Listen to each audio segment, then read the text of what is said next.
Chicas, chicos, conspirapollas y traidores. ¿Es España una democracia? Pues no. Vamos a quedarnos con la primera parte. España es una demo, un banco de pruebas, una fase beta, digamos.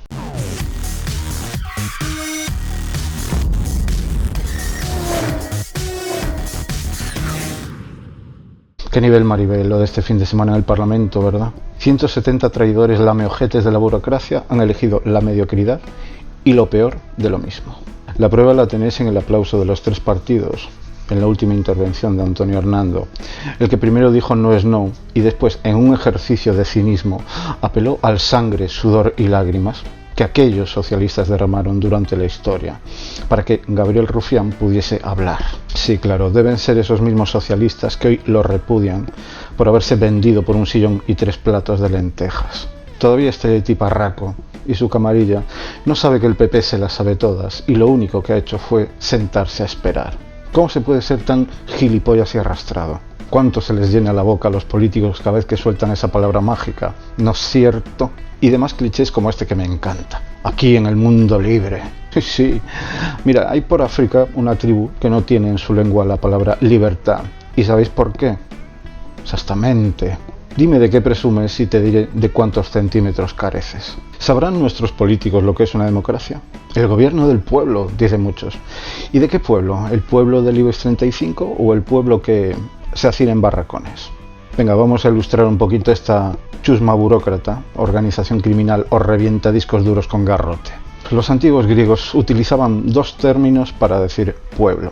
El primero era demos y el segundo era laos. Su democracia la entendían como gobierno de los representantes del pueblo, sobre todo de la aristocracia que formaba parte de ese demos. No tanto de lo que hoy podemos identificar como clases populares, que sería ese laos. Realmente nosotros cuando pensamos en demos estamos pensando en laos, en la laocracia. Por supuesto, los esclavos no participaban porque a ojos de esos libres eran poco menos que unos entes engendros que tenían patas y hablaban. Y más o menos sería la diferencia fundamental entre derecha e izquierda. Los primeros más preocupados por las élites o clase dominante y los segundos más sensibles por el bienestar de la clase trabajadora y desfavorecida. Pero ahora os explico. Las asambleas en aquella Atenas estaban formadas tanto por clases pudientes como por las comerciantes o trabajadoras. A todos se les imponía una cuota por asistencia a la asamblea, pero claro, si participaban en esa asamblea, suponía dejar su trabajo y afrontar las pérdidas de ese día. Así que los magistrados tuvieron la brillante idea de multar a los aristócratas si no asistían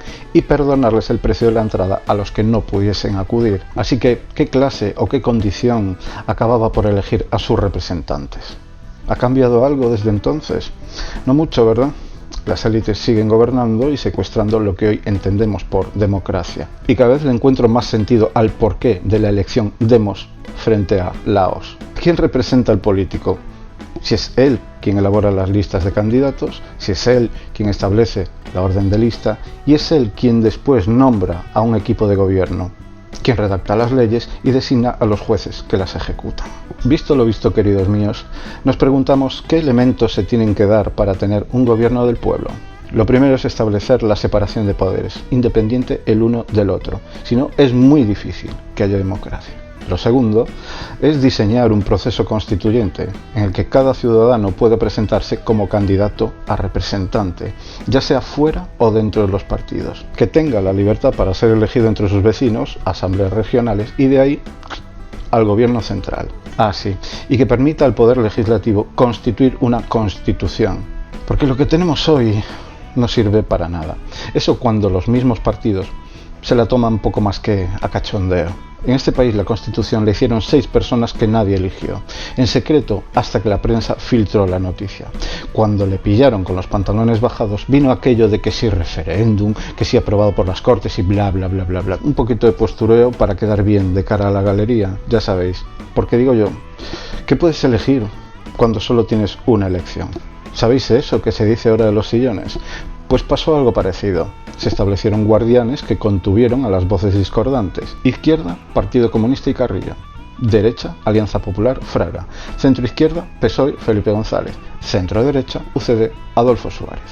Todos tragaron, todos pasaron por el aro o anillo. Un anillo para dominarnos a todos.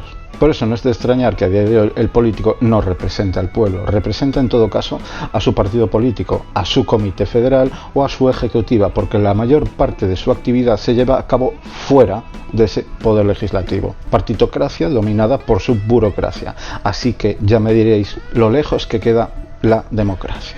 Y algunos dirán, monarquía parlamentaria. Estáis de coña, ¿no? ¿Qué pinta el rey? ¿Qué manda el rey? ¿O qué poder de decisión tiene si se le trata como objeto decorativo? Si le marca el dedito el gobierno en donde tiene que firmar y si no, se pone enfermo y a correr. Y se sube el sueldo el solito. ¿Bajo qué criterio maravilloso de dedicación y partirse el lomo es capaz de justificarse? Pero no lo critiques, no te atrevas a criticarlo, porque está penado por la ley. La misma ley que incumple el partido y sus socios ahora abstencionistas de gobierno. ¿Verdad, Antonio Hernando, Rivera y demás palmeros? ¿Y me queréis hacer entender que puedo ir a la cárcel por decir esto, demócratas? ¿Que no se puede criticar el boato y el lujo de la corona? Sabéis de sobra que mis últimos vídeos han sido críticos con Podemos, pero debo decir que si hay una formación política con una estructura parecida a esa laocracia constituyente, es la formación de Pablo Iglesias, porque desde el principio fueron sus bases sin carné las que decidieron quiénes se presentaban a través de sus círculos, pretendiendo reformar la Constitución que se puede llevar a cabo en su totalidad. Señor Rajoy.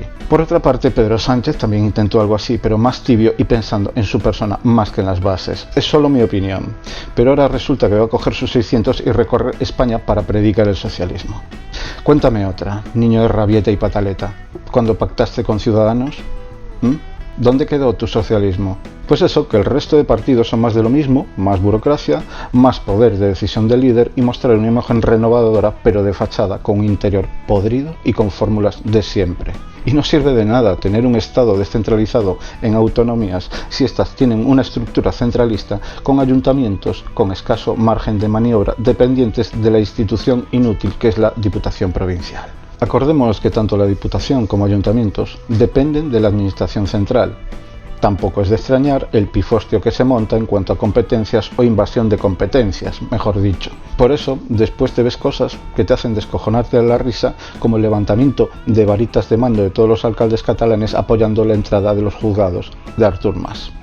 La realidad es que tenemos una clase política que se salta la ley cuando le conviene, que presume de constitucionalista, pero cuando se trata de aplicar el mandato imperativo a miembros de su partido que ejercen su derecho libre a no votar en investidura presidencial, están anteponiendo el reglamento interno de su partido a la ley de leyes que es esa Constitución, que prohíbe ese mandato imperativo, porque considera, por ejemplo, que el acta de diputado es personal y no del partido. Pero encima tienen los pocos escrúpulos de sancionar a todo diputado que se salga de la disciplina de voto. Y paso por alto el principio jurídico de jerarquía de la ley, en donde ninguna inferior se puede imponer a una superior. Que no son demócratas y los órganos de dirección de algunos partidos actúan más como mini gestapos o pequeñas dictaduras internas. ¿Habéis visto el ridículo, la ignorancia y la mala hostia que tienen hasta la presidenta del Congreso que interpreta el reglamento del Congreso según le salga del higo? La impunidad que tienen algunos políticos para acusar directamente a otro diputado de colaboración con dictaduras, al que después se le niega por alusiones el turno de palabra por 3 minutos que ese mismo reglamento otorga.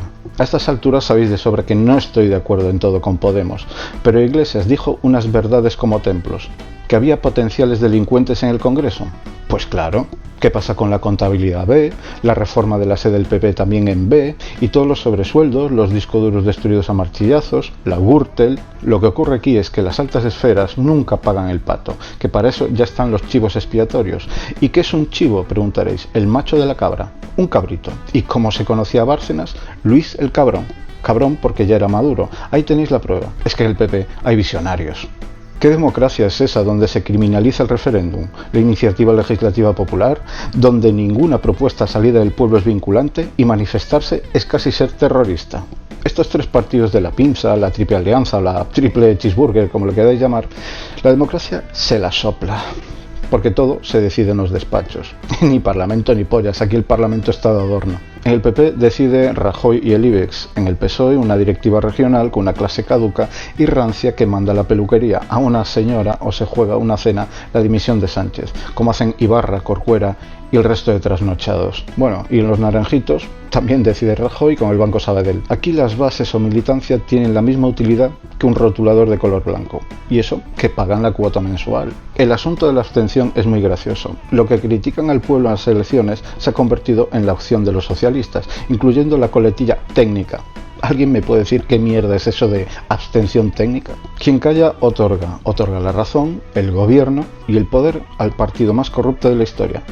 Así que podría ser que los dirigentes del puño y el capullo estuvieran tan pringaos como los peperos. Para muestra, no solo un botón, varios, entre ellos los ERES, cursos de formación. ¿Y cuánto se les llena la boca también a la hora de decir populista? Esto es populismo. La democracia en sí es populismo. Así nació y así seguirá. ¿O cómo convence un político?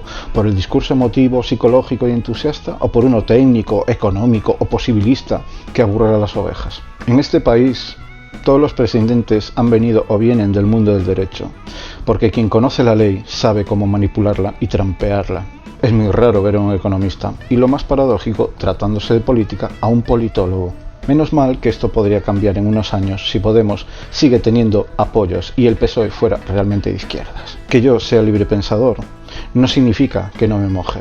Sé muy bien de qué lado estoy. Porque si de lo que se trata es saber quién es más populista, yo lo tengo muy claro. Aquel que incluya una palabra en sus siglas que haga una referencia directa al pueblo. ¿Se os ocurre alguno? Chusma everywhere. No me veis por esto, chicos. Chao.